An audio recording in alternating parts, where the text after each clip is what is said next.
सध्याच्या आष्टी भागात फिरणाऱ्या नरभक्षक वाघाचं पुन्हा एकदा नागरिकांना दर्शन घडलं। वनविभागाचा शोध या नरभक्षक वाघासाठी गेल्या काही काळापासून सुरू आहे, पण अचानकपणे या वाघाचं पुन्हा एकदा दर्शन घडलं। ते हायवेवर वनविभाग फार वेगळ्या दिशेला या वाघाचा शोध घेतोय, तर हा वाघ एकदम वेगळ्याच दिशेला आढळला। आष्टी ते साहूर रस्त्यावर तेलाई माता मंदिर परिसरातल्या घाटात या नरभक्षक वाघाचं दर्शन झालंय। परिसरातल्या नागरिकांमध्ये त्यामुळे प्रचंड भीती आहे।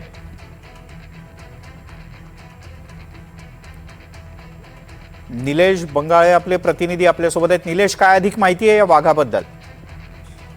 नक्कीच मिलिंद सर, आपण जर बघितलं तर आष्टी वर्धा जिल्ह्यातील आष्टी तालुका आहे आणि या भागामध्ये बराच असा मोठा व्याप्त जंगल परिसर आहे। परंतु गेल्या 5 ते 6 दिवसापासून या भागातील नागरिक जे आहे ते वाघाच्या दहशतीने भीती म्हणजे त्रस्त झालेले आहे, भीतीयुक्त वातावरण जगत आहेत। कारण नागपंचमीच्याच दिवशी पूजेला गेलेल्या एका शेतकऱ्यावर वाघाने हल्ला केला आणि त्याचा दुर्दैवी मृत्यू झाला होता।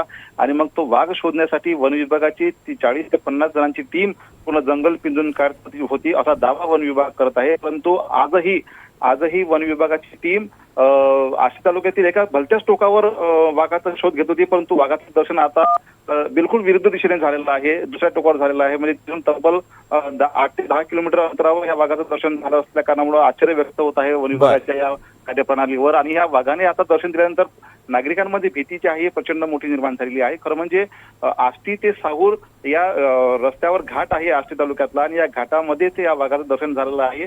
तिथून जात असलेल्या प्रवाशांना या वाघाचं दर्शन झालं आणि ते तो व्हिडिओ त्यांनी शूट केला, त्याच्यानंतर व्हायरल झालेला आहे हा व्हिडिओ। आणि आता एकंदरीत वन विभागाच्या ज्या कार्यप्रणालीवर आता प्रश्न निर्माण होत आहे। निलेश, आपण अपेक्षा करूयात की या बातमीनंतर वन विभाग योग्य भागामध्ये या वाघाचा शोध घेईल आणि या नरभक्षक वाघाला वेळीच बंदिस्त करण्यात येईल। तुर्तास धन्यवाद या माहितीबद्दल।